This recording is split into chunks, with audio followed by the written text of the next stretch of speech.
Hello, I'm Kat, and welcome to today's video. At long last, the moment we've been waiting for the past like 2 or 3 months, it feels like, but the sacred Pogo is finally here, meaning we get to play around our Mercy and see what we can get from the double legendary event. I was definitely getting near my breaking point because preserving Sacred Mercy for 2 to 3 months is definitely a tall order. It's hard to do. I used a ton of mystery shards, ancient shards, void shards, pretty much anything to preserve this. So again, I really do hope it was worth the wait. So as usual, when it comes to these Pogo events, pull one, get one. For anyone who's unfamiliar, there is no associated event, so there's no champion chase or summon rush. We're in the middle of the week here, of course. And so the purpose for pulling is to go all the way out until we get a legendary. That way we can proc the double legendary. Popping into the portal, let's take a look at the overall shard count on my account at the moment. 512 on the ancients, 184 on the voids, 37 on the primals, and 67 on the sacreds, which of course we'll be dipping into today.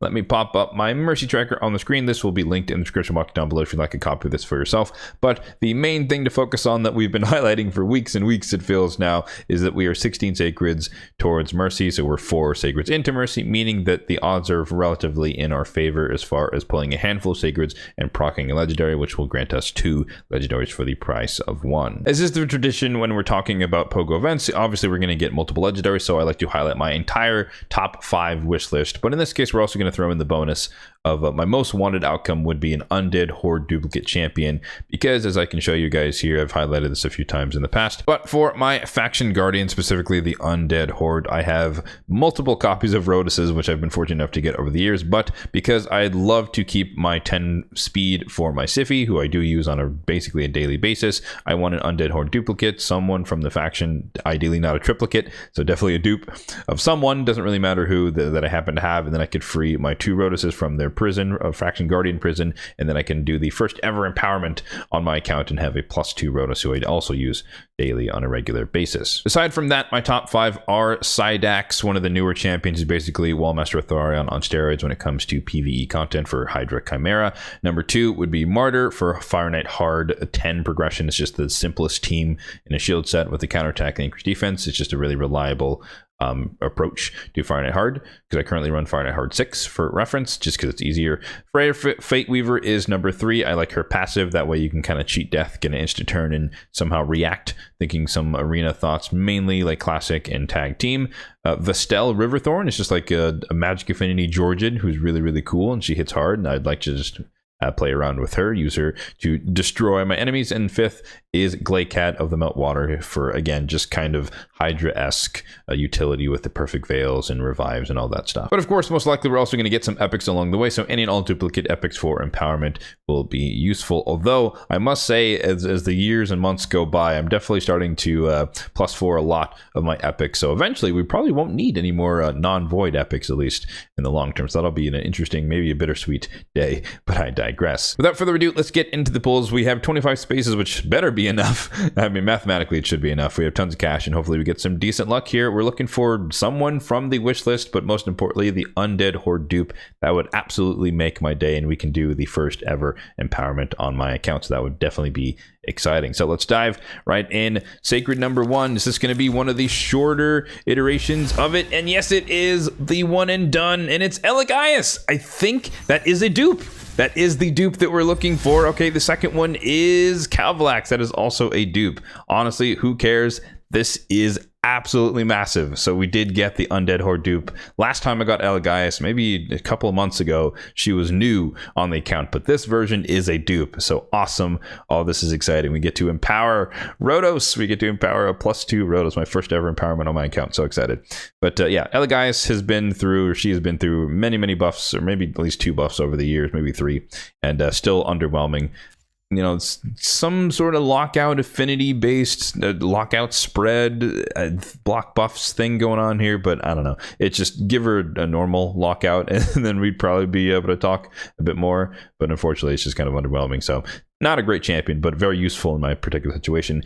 However, a second Calvalax, that actually might be kind of fun, because I do have one that I've optimized for PvE, and I think it would be cool to kind of have an arena Calvalax to just kind of be the lethal dose poison guy. So I actually might build the second Cavalvax here and to have some fun with that in the arena, specifically against certain speed teams and whatnot. So I might be that guy with the lethal dose Cavalvax. Although this Cavalvax obviously is not awakened, so I might have to swap the gear between my current one, who is like, I think at 3 stars, and this one, who I guess he's no stars. But yeah, I'll definitely take the Cavalvax. But of course, Cavalvax is mainly known for his passive, with the placing the 4 poison on all enemies at the start of each round. I use him in Dragon. I use him in Spider, and a lot of people, of course, use him in the arena. A lot less so with Mercurial coming into the mix.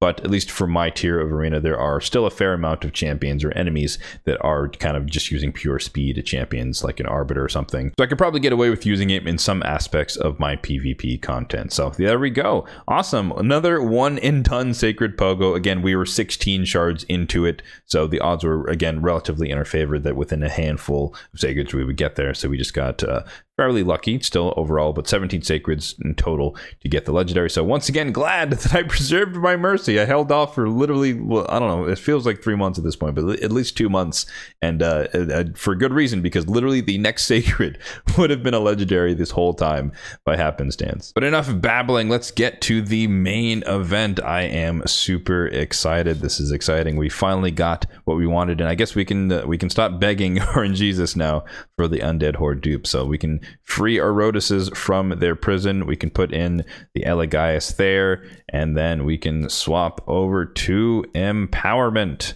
Oh, this is exciting. Where is he? I think he is probably yeah, High Champions is Faction Guards. There we go. All right, so this is Rhodos Prime. And yep, we're preserving our bonuses with the Faction Guardian, so that stays the same. Like I said, Rhodos for me is a very, very important champion. I do use him on a ridiculously regular basis. I do have a 3rd copy as well. So long term, if I do happen to get another set of Undead Horde duplicates, but that's a much further down the line in terms of priorities, then we can get a +3, but not really pushing for that one just yet. But yeah, extra 20% attack, 20% HP, which is great for his stats, great for his damage, 10% speed, which is going to be massive, and then we don't really care about the other stuff. But let's go ahead and do it. Boom. +2 Rhodos, the first ever empowerment on my account at 5.5 years of playing the game. So yeah, I'm honestly, overall, I've been still working towards filling out the Faction Guardian slots. You can see I have, I think, 4 of them now are at 10 out of 10. So 5. Yeah, Bannerlords, Ohio, Sacred Order, and then Undead Hordes and Dark Elves, and then the rest of them are kind of in the middle or just very near the beginning. So Sylvan Watchers, being a more recent faction, only have 2. Night Rav is close at 8, Skinwalkers, Lizardmen close at 9, 10, Orcs is at 8, Barbarians at 5. Ogren Tribes, for whatever reason, I just can't pull champions from this faction, which is just kind of funny over the years. They're literally, even though they're older, much older than Sylvan Watchers, they're on the same tier in terms of Fact Guardians. But anyways, I digress. So let's we might as well check him out. The first ever empowerment. He's always been the top of the list anyways, because he's one of the 6 stars, but now he's even more top. And I guess honestly, this synergizes pretty well, because I think maybe 2 weeks ago, maybe last week, I did when I killed Amius on hard, I was able to get the Merciless banner for him, and so I actually recently completed the 9-piece Merciless build on my Rhodos as well. So now we have the +2 empowered 9-piece Merciless powerhouse of a Rhodos, which is super fun. So the empowerment added a little bit of HP, but yeah, good amount of attack. So we're at 7.4k on the attack, 45,000 on the HP, 282 now on the speed. We go with the +10.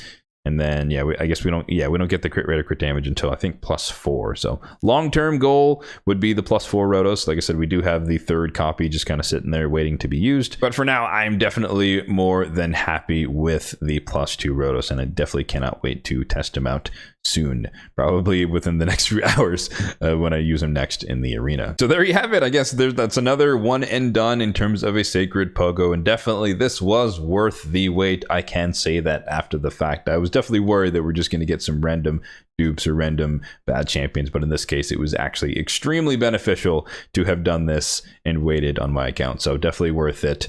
And hopefully we can go back to normal shard pulling habits when it comes to fusions and Titan events and fragment summons and all that stuff, and just use sacreds to complete summon rushes going forward. Let me know in the comment section down below if you're also pulling for this sacred pogo. Were you playing around Mercy like myself, or were you just kind of YOLOing and seeing what happened? And be sure to let me know what you got from your summons as well. As always, if you did enjoy this video, then be sure to hit that like button down below. It really does help out the channel, and feel free to hit the subscribe button down below as well, if and only if you're enjoying the content overall on this channel for more content just like this one in the future. Thanks for watching, and have a good one.